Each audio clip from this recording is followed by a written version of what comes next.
MRK YouTube channel மூலம் மறுபடியும் உங்களை சந்திப்பதில் மிக்க மகிழ்ச்சி. என் குலதெய்வத்தை வணங்கி என் இஷ்ட தெய்வமான முருகப்பெருமானையும் வணங்கி இந்த வாரம் ஜாதகத்தில் போகலாம். நேரடியாக ஜாதகத்தில் போயிடுவோம். இன்னைக்கு ஒரு 2 ஜாதகம், அதாவது ஒன்று சந்தோஷமான ஜாதகம், ஒன்று சுகமான ஜாதகம். காதலில் ஜெயிக்கணும்னா அவங்களுக்கு எந்த மாதிரி கிரக அமைப்பு இருக்கணும், காதலில் தோக்கணும்னா அவங்களுக்கு என்ன மாதிரி கிரக அமைப்பு இருக்கணும் அப்படிங்கிறத இன்றைக்கி நம்ம பார்க்க போகிறோம். அதோட வேற மதம் சார்ந்த பையனை ஒரு பொண்ணு லவ் பண்ணி கட்டணும்னா அந்த பொண்ணுக்கு எந்த மாதிரி கிரக அமைப்பு இருக்கணும் அப்படிங்கிறத நம்ம பார்க்கணும். அதாவது பொதுவாக வேற மதம் அப்படின்னு எடுத்தோம்னா இஸ்லாமிய மதத்துக்கு ராகுவும் கிறிஸ்டின் மதத்துக்கு கேதுவும் பொறுப்பேற்பாங்க. இவங்க வந்து 7ஆம் இடமோ 7ஆம் இடத்துக்கு அதிபதியோ, லக்கணத்துக்கு 7ஆம் இடமோ 7ஆம் இடத்துக்கு அதிபதி கூட கனெக்ட் ஆகணும். இல்லைன்னா ராசிக்கு 7ஆம் இடத்துலையோ இருக்கணும். இருந்தால் கண்டிப்பாக அவங்களுக்கு வேற மதம் வேற இனம் சம்பந்தமான காதல் வரும். அதை விட அவங்களுக்கு 2வது வீடு கெட்டிருக்கணும். அதே மாதிரி அவங்க வந்து வேற மதத்துக்காரங்களை கல்யாணம் பண்ணும்போது அவங்க வேற மத சம்பந்தமான வழிபாடு எல்லாமே அவங்களுக்கு வரும். அப்போ அவங்களுக்கு ஜாதகப்படி 2வது வீட்டில் பாவகரகம் உட்காந்துருக்கணும். அப்போ தான் அவங்க குடும்பம் ஒரு மாறுதல் அடையுது அப்படிங்கிற மாதிரி வரும். அதே மாதிரி தொடர்ந்து அவங்களுக்கு வரக்கூடிய திசையில ஃபுல்லாக ராகு கனெக்ட் ஆகணும். ராகு கனெக்ட் ஆனால் தான் அவங்க வேற மதத்தில் உள்ள சாமியை வணங்குறது, தெய்வத்தை வணங்குறது, இப்படிப்பட்ட சூழ்நிலை அவங்களுக்கு ஏற்படும். அதனால வந்து அது ஒரு காரணம். இன்னொன்று இல்லை, நம்ம லவ் பண்ணணும் அப்படின்னாலே ஒரு ஜாதகத்தில் 7வது வீட்டுக்கு அதிபதியும் 5ஆம் வீட்டுக்கு அதிபதியும் ஏதாவது ரூபத்தில் கனெக்ட் ஆகணும். இவங்க கூட 9ஆம் வீட்டுக்கு அதிபதி கனெக்ட் ஆகிட்டாங்கன்னா கன்ஃபார்மாக அவங்களுக்கு லவ் மேரேஜ் ஆகும், கன்ஃபார்மாக ஆகும். சரி, அப்போ காதலில் தோல்வியடைனா என்ன கிரக அமைப்பு வேணும்? அவங்க ஜாதகத்தில் அம்மா ஸ்தானமான 4ஆம் இடமும் அப்பா ஸ்தானமான 9ஆம் இடமும் தாய்க்கு காரகமான சந்திரனும் 4ஆம் இடத்துக்கு அதிபதியும் தகப்பனாருக்கு காரகமான சூரியனும் 9ஆம் இடத்துக்கு அதிபதியும் வலுவாக இருந்தால் அந்த பெண்கள், ஆண்களை கூட அந்த லிஸ்ட்டை எடுக்க முடியாது, பெண்கள் வந்து பெரும்பாலும் அவங்க அம்மா அப்பாவுக்காக அந்த காதலை தியாகம் பண்ணுவாங்க. மனசுக்குள்ளே எவ்வளோ வலி வேதனை இருந்தாலும் அந்த காதலை அவங்க தியாகம் பண்ணுவாங்க. அதுக்கு வந்து காரணம் அவங்க ஜாதகத்தில் சூரியன் சந்திரன் வலுவாக இருக்கிறத பொறுத்து இருக்குது. அதை விட 2வது இடமும் சுத்தமாக இருக்கணும். 2வது இடம் சுத்தமாக இருந்தால் தான் அவங்களுக்கு வந்து அந்த சுத்தமாக இருந்தால் அவங்களால வேற, அதாவது குடும்பத்துக்கு அசிங்க அவமானத்தை அவங்களால கொடுக்க முடியாது. குடும்பங்கிறது 2வது இடம். அப்படிங்கும்போது அவங்க வேற குடும்பத்துக்கு போகிறது எல்லாமே வேற மதத்துக்காரன் குடும்பத்துக்கு போகும்போது 2ஆம் இடம் பாதிக்கப்பட்டிருக்கும் ஏதாட்டு ரூபத்தில். அதே மாதிரி அவங்க ஜாதகத்தில் 5வது வீடு மூலமாக அவங்களுக்கு வலி வேதனை கிடைக்கும். காதல் அப்படிங்கிறது 5வது இடம். சரியா? காதல் அப்படிங்கிறது 5வது இடம். அப்படிங்கும்போது அந்த காதல் குறிக்கிற 5ஆம் இடத்துக்கு அதிபதி கூட பாவகிரகங்கள் சம்மந்தப்படக்கூடாது. குறிப்பாக 6ஆம் வீட்டுக்கு அதிபதியோ 8ஆம் வீட்டுக்கு அதிபதியோ 12ஆம் வீட்டுக்கு அதிபதியோ பாவகிரகமான சனி சூரியன் செவ்வாய் இவங்களாம் கனெக்ட் ஆனாங்களோ அவங்களுக்கு பெரும்பாலும் லவ் வந்து தோற்றுரும். அதே மாதிரி ஒரு 7 சனி அஷ்டம சனி இந்த டைமில் ஒருத்தர் அறிமுகமாக வராங்கன்னா, ஜென்மச்சனி நடக்கும்போது அறிமுகமாக வராங்கன்னா அவங்களுக்கு ஜென்மச்சனி அஷ்டம சனி இப்படிப்பட்ட சனிகள் இப்படிப்பட்ட அமைப்புகள் வரும்போது அவங்களுக்கு வலிவேதனை கொடுக்கறதுக்காக அந்த காதல் முறிஞ்சிரும். அப்படியும் இருக்கு. இதில் வந்து நிறைய ஆப்ஷன் இருக்கு. நம்ம காதல் சம்பந்தமான வீடியோ போட்டிருந்தாலே பல வாரம் தொடர்ந்து அது சம்பந்தமாக வீடியோ போட்டு விளக்கிட்டே இருக்கலாம். சரி, இப்போ நம்ம நேரடியாக வீடியோக்குள்ள போயிடுவோம். பார்ப்போம் வாங்க. இது வந்து ஒரு பெண் ஜாதகம், அதுவும் ஒரு பெண் ஜாதகம் தான். இது காதலில் ஜெயிச்ச ஜாதகம், வேற மத ஆணை கல்யாணம் பண்ண ஜாதகம். இது வந்து அவங்க அம்மா அப்பாக்காக காதலை தோல்வி அடைஞ்ச ஜாதகம் காதலில். ஆனால் இதுவும் பெண் ஜாதகங்கிறதுனால அவங்க டேட் ஆஃப் பர்த் கொடுக்கல. அப்படி பார்க்கணுங்கிறவங்க செல்லில் அந்த டேட் ஆஃப் பர்த் எடுத்து பார்த்துக்கோங்க. இந்த பாருங்க, இந்த ஜாதகத்தில் கன்னி லக்கணத்துக்கு 2ல் செவ்வாய் இருக்காரு. சரியா? அடுத்தாப்ப 4ல் சந்திரன் இருக்காரு, 5ல் கேது இருக்காரு, 6ல் சூரியன் இருக்காரு, 7ல் புதன் இருக்காரு, அவர் வக்கரம், குரு இருக்காரு, சுக்கிரன் இருக்காரு. இவ்வளவு பேர் 7ல் இருக்காங்க. அடுத்தாப்ப 8ல் சனி இருக்காரு, 11ல் ராகு இருக்காரு. இந்த பொண்ணு வந்து ஒரு வேறு இஸ்லாமிய மத ஆணை காதலிச்சிருந்தாரு. அதுக்கு வந்து இவங்க வீட்டில் கொஞ்சம் ஆப்போசிட் தெரிவிச்சாங்க. அந்த பொண்ணு அதை மீறி அந்த வீட்டு அப்பா அம்மா சம்மதம் இல்லாமல் இந்த பொண்ணு வந்து ஒரு இஸ்லாமிய பையனை கல்யாணம் பண்ணிட்டாங்க. ஏன்னா அவங்க வந்து திரும்ப என்கிட்ட வந்து அதுக்கு அதை ஒட்டி கேட்டாங்க, பொண்ணு எப்படி இருக்கும், நல்லா இருக்குமா, திடீர்னு பிரிஞ்சு வந்துருமா அப்படின்னு கேட்டாங்க. வர்றதுக்கு வாய்ப்பு இல்லைம்மா, அதனால கண்டிப்பாக வராது, நீங்கள் உங்கள் வேலையை பாருங்கள், அது நடக்காது அப்படின்னு சொல்லிட்டாங்க. சரி, ஏன்னு சொன்ன நம்ம விதிகள், அதாவது லவ் மேரேஜ் வேற மதம் அப்படிங்கும்போது அதுக்குரிய ஃபார்முலா கரெக்டாக நம்மளுக்கு கிடைக்கணும். கிடைச்சாதான் நம்ம பலனை உறுதியாக சொல்ல முடியும். ஃபார்முலாங்கிறது பெரும்பாலும் கிடைச்சிக்கிட்டாலே நம்ம அதை வச்சு பலனை ஈஸியாக எடுத்துக்கிட்டே இருக்கலாம். இந்த ஜாதகத்தில் பாருங்க, லக்னாதிபதி புதன் நீசமானது மட்டும் பெறல, வக்கரமாயிட்டு. அப்போ லக்னாதிபதிக்கு பெரிய வெயிட் இல்லை. அந்த பொண்ணு வந்து ஒரு கௌரவம் அதெல்லாம் விரும்பாது. கணவரைக்கு இந்த கௌரவம், அந்தஸ்து, மதிப்பு, மரியாதை குறிக்கிறது 10வது இடம். இந்த 10வது இடத்துக்கும் லக்கணத்துக்கும் ஒரே கிரகமான புதன் இருக்கிறதுனால இந்த பொண்ணு வந்து அது நீசமாகி வக்கரமாகி இருக்கிறதுனால இந்த பொண்ணுக்கு வந்து கௌரவம் முக்கியம் இல்லை, தன்னுடைய ஆசை தான் முக்கியம், தன்னுடைய எண்ணங்கள் தான் முக்கியம், தான் பிடிச்ச பிடிவாதம் தான் முக்கியம் அப்படிங்கிறது இந்த பொண்ணு ரொம்ப தெளிவாகவே இருந்துச்சு. அதனால இந்த பொண்ணு வந்து கட்டிக்கிட்டு. அடுத்தாப்ப இந்த ஜாதகத்தை எடுத்துக்கோங்க. இந்த 7ஆம் வீட்டுக்கு அதிபதி குரு 7லே ஆட்சி பண்ணியிருக்காரு, சுக்கிரன் அவர் கூட இருக்காரு. அப்படி இருக்கும்போது இந்த ஜாதகருக்கு எப்படி வேற மதம் சம்பந்தமா மணக்க வேண்டிய ஒரு சூழ்நிலை வந்துச்சுன்னா, நான் ஏற்கனவே முதல்ல சொன்னேன், 2வது வீடு இவங்க குடும்பத்துக்கு ஒரு வழி வேதனை அவமானத்தை கொடுக்குறாங்க. அப்படிங்கும்போது 2வது வீடோ 2வது வீட்டுக்கு அதிபதியோ பாவகரகம் கூட கனெக்ட் ஆகிருக்கணும். அப்போதான் இவங்களுக்கு வந்து அந்த குடும்பத்துக்கு ஒரு அசிங்க அவமானத்தை ஏற்படுத்திட்டு அதை பற்றி கவலையே படாமல் இவங்க ஒரு காதல் பண்ண பையன் கூட போக முடியும். இப்போ இந்த ஜாதகத்தை எடுத்துக்கோங்க. 2வது வீட்டில் செவ்வாய் இருக்கார். சரி, செவ்வாய் அந்த லக்கணத்துக்கு 8ஆம் வீட்டுக்கு அதிபதி. அவர் 2ல இருக்கும்போது இந்த பொண்ணோட குடும்பத்துக்கு ஒரு பிரச்சனை வரும், குடும்பத்துக்கு ஒரு அசிங்க அவமானத்தை இந்த பிள்ளை தேர்ந்தெடுத்து தரப்போகுது அப்படிங்கிறது முதல்ல தெரிஞ்சுட்டு, அடுத்தாப்ப இந்த ஜாதகத்துல ஒரு பொண்ணுக்கு பாக்கியஸ்தானம் அப்படிங்கிறதும் ஒரு மதிப்பு மரியாதை. அந்த பாகிஸ்தான் அதிபதி சனி இதுல இருந்து இந்த செவ்வாயை பார்க்குறாரு, 2வது வீட்டை பார்க்குறாரு. அதாவது 6ஆம் வீட்டுக்கு அதிபதி சனி, 8ஆம் வீட்டுக்கு அதிபதி செவ்வாயை பார்க்குறாரு. அப்போ 2வது வீடுங்கிறது இந்த பொண்ணுக்கு ரொம்ப பாதிக்கப்பட்டிருக்கு. அது ஒரு காரணமா. அடுத்தாப்ப இந்த 9ஆம் வீட்டுக்கு அதிபதி சுக்கிரன் உச்சமாயத்தானே இருக்காருன்னு பார்த்தா, அந்த சனி நீசமாயி சுக்கிரன் 29 டிகிரி, அதாவது 30 டிகிரி கிட்ட வந்துட்டாரு. சனி 7 டிகிரியில் சுக்கிரன் கூட சேர்ந்திருக்காரு. அப்படி இருக்கிறதுனால இவங்க இந்த பொண்ணுக்கு வந்து சுக்கிரன் கூட சனி சம்பந்தப்பட்டதும் வேற ஒரு மாற்றங்களை ஏற்படுத்துற மாதிரி ஒரு ஜாதகமா அமையும்.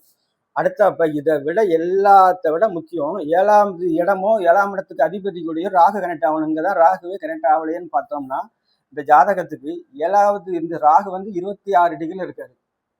சரியா? அந்த ஜாதகத்துல 26 டிகிரியில் ராகு இருக்காரு. இந்த இடத்துல பாருங்க, 12 டிகிரியில் குரு இருக்காரு. களத்திர கரகான சுக்கிரன் 29 டிகிரியில் இருக்காரு. நம்ம ஆரம்பத்திலேருந்தே சொல்லிட்டு வந்திருக்கோம்.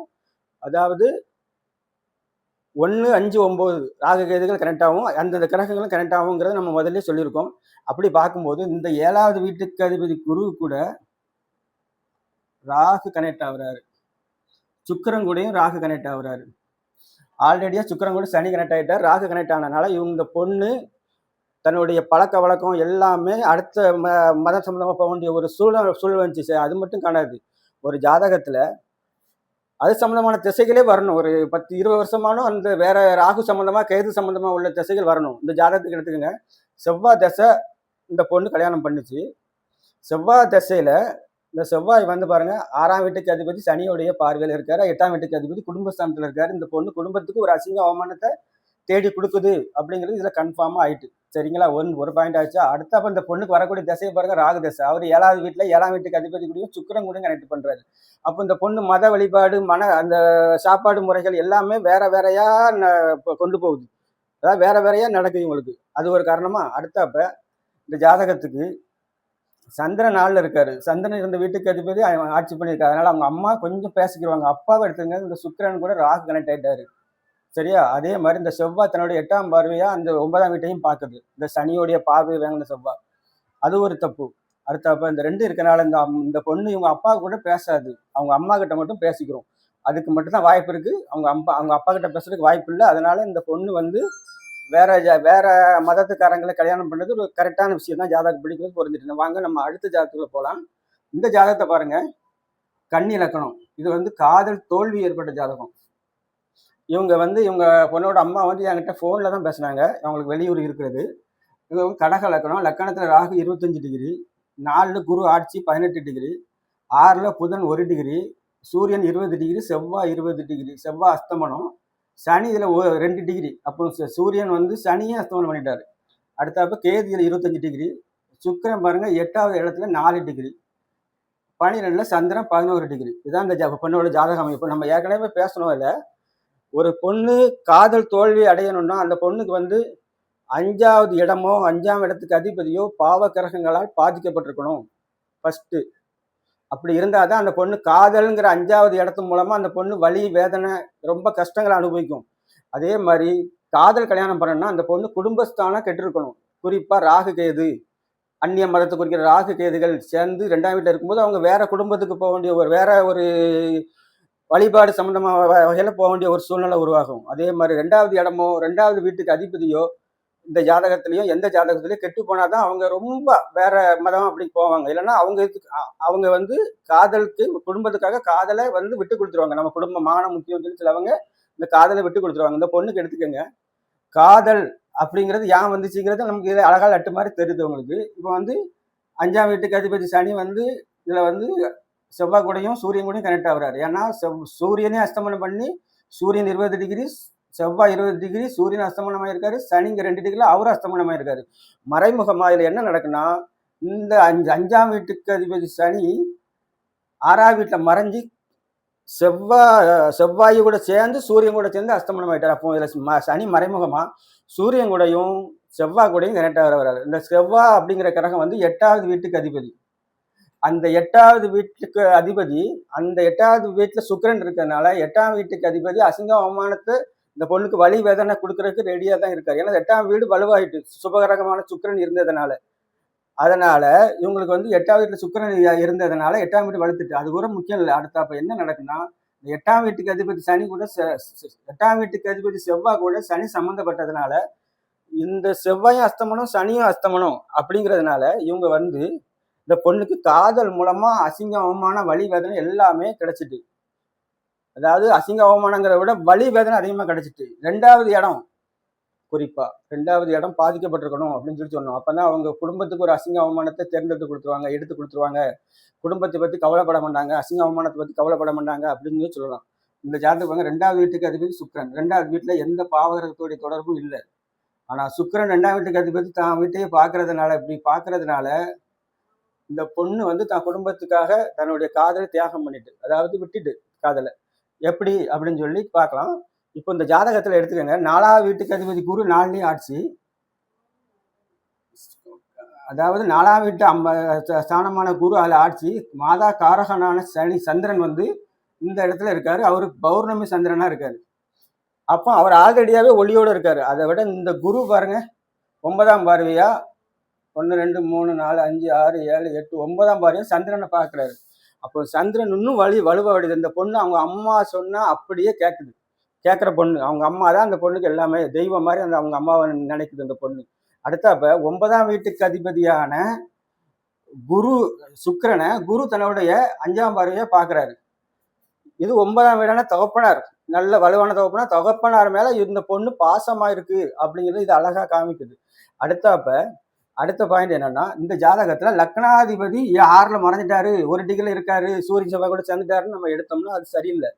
ஏன்னா நம்ம எப்பவுமே ஜாதகத்துல டிகிரியை கரெக்டா பார்க்கணும். இந்த ஜாதகத்தை பார்த்துக்கோங்க, புதன் 1 டிகிரில இருக்காரு, இவங்க 20 டிகிரில இருக்காங்க, 19 டிகிரி விலகி இருக்காங்க. அதனால இந்த இணைவே இவங்ககிட்ட இல்லை. சூரியன் செவ்வாய்க்கும் புதனுக்கும் சம்பந்தமே இல்லை முதல்ல. அடுத்தப்ப பௌர்ணமி சந்திரனுடைய பார்வையில புதன் இருக்காரு. அப்போ இந்த ஜாதகத்துல லக்கணத்துல ராகு இருந்து சின்ன சின்ன குழப்பத்தை கொடுத்தாலும் இந்த பொண்ணு லக்னாதிபதி எந்த விதத்திலையும் அசிங்க அவமானத்தை அந்த பொண்ணுகிட்ட வராம தடுத்துக்கிறது. அதனால அந்த பொண்ணு வந்து 8 வருஷமா 10 வருஷமா அதை கிட்டத்தட்ட 8 9 வருஷமா ஒரு லவ் பண்ண ஒரு பையனை அவங்க அம்மா சொல்லிட்டாங்க. அவங்க அம்மாவுடைய அழுகைக்காக அந்த பொண்ணு அந்த காதலை தூக்கி வச்சுட்டு இவங்க அம்மா அப்பா சொன்ன பையனை கல்யாணம் பண்ணிக்கிட்டு. ஆனா இந்த கல்யாணத்துக்கு முன்னாடி தான் இந்த ஜாதகம் என்கிட்ட பார்க்க வந்துச்சு. அவங்க ஃபோனில் தான் பேசினாங்க. அப்போ கேட்டாங்க இதை மாதிரி விஷயம்னு சொல்லி சொன்னாங்க. நான் போட்டோன்னு சொன்னேன், அம்மா இதை மாதிரி திசை வந்து சந்திர திசை நடக்கு, அதுக்கு மட்டும் சூரிய திசை நடந்திருக்கு, சூரியன் செவ்வாய் 5ஆம் வீட்டுக்கு அது கனெக்ட் இருக்கு, காதல் சம்பந்தமான பிரச்சனை இருக்கும் அப்படின்னு கேட்டேன். ஆமா காதல் பிரச்சனை. இப்போ நாங்கள் எங்கள் பொண்ணுகிட்ட பேசி இப்போ நல்லா வச்சுக்கிட்டோம். அந்த பொண்ணு இப்போ அந்த காதலை விட்டுட்டு நாங்கள் சொல்கிற பையனை கட்டிக்கிறதுக்கு ரெடி ஆயிட்டாங்க அப்படின்னு சொல்லி சொன்னாங்க. சரிம்மா இப்போ என்ன கேள்வி உங்ககிட்ட அப்படின்னு சொல்லி கேட்டேன். அப்போ அவங்க சொன்னாங்க, இருக்குமா அந்த பொண்ணுக்கு மனசு மாறிடுமா, இன்னும் 1 மாதம் கல்யாணத்துக்கு கிடக்குது, அதனால கொஞ்சம் இன்னும் டவுட்டு அப்படின்னு சொல்லி கேட்டேன். அப்போ நான் அவங்க அம்மா தான் பேசினாங்க. அவங்க அம்மாட்ட சொன்னா, ஏம்மா இந்த பொண்ணு இந்த காதலை விடுறதுக்கு மூல காரணமே நீங்க தானம்மா, உங்க மேல உள்ள பாசத்துல தான் இந்த பொண்ணு காதலை விட்டுருக்கு அப்படின்னு சொல்லி சொன்னேன். அவங்க அம்மா கொஞ்ச நேரம் அமைதியா இருந்தாங்க. ஆமா என் மேல பாசமா இருப்பா நல்லா, அதனால தான் நடந்துச்சு, ஒன்றும் பிரச்சனை இல்லை, உங்க பொண்ணு வந்து நீங்க சொன்ன பையனையே கட்டிக்குவாங்க, அந்த காதலை இனிமேல் நினைச்சு பார்க்க மாட்டாங்க. ஏன்னா உங்க பொண்ணுக்கு வந்து இப்போ அடுத்த சந்திரன் தசை, செவ்வாய் தசை சந்திரனுக்கு 7ல் இருக்கு. அடுத்தப்ப ராகு தசை, ராகுவை பாருங்க லக்கணத்துல உட்காந்துருக்கு. இந்த லக்கணத்துக்கூட ராகுவை வந்து இந்த சனி பார்க்கறாருன்னா கூட சனி அஸ்தமனம் ஆயிட்டாரு. ஆனா அந்த லக்னாதிபதி புதன் சந்திர பார்வையில் இருக்கறனால அவங்க அம்மா கண்ட்ரோல்ல இந்த லக்னாதிபதி சந்திரனுங்கிற தாயோடைய கண்ட்ரோல்ல இருந்து இந்த பிள்ளை பார்வையிலே அந்த அம்மாவுக்காக எல்லாம் பண்ணும் இந்த பிள்ளை வந்து அப்படிங்கிறத இந்த ஜாதகம் அழகா காமிக்குது. அவங்க அம்மா சொன்னதை அந்த பொண்ணு கேட்கும் அப்படிங்கிறது இந்த ஜாதகம் காமிக்குது அழகா.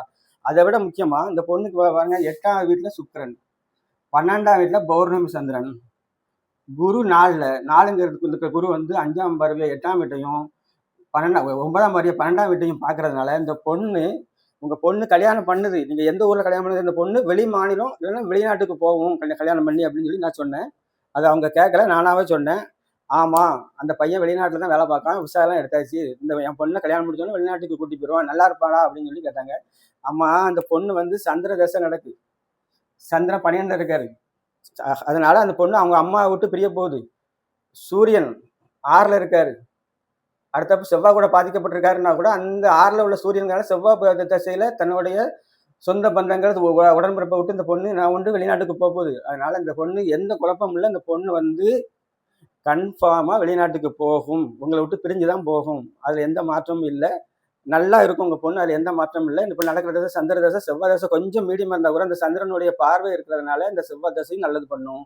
ஆனா சகோதர சகோதரி கூடயும் ரத்த சம்பந்தமான உறவுகள் கூடயும் அந்த பொண்ணால சேர்ந்து இருக்க முடியாது அப்படிங்கிறத அழகா சொன்னோம்.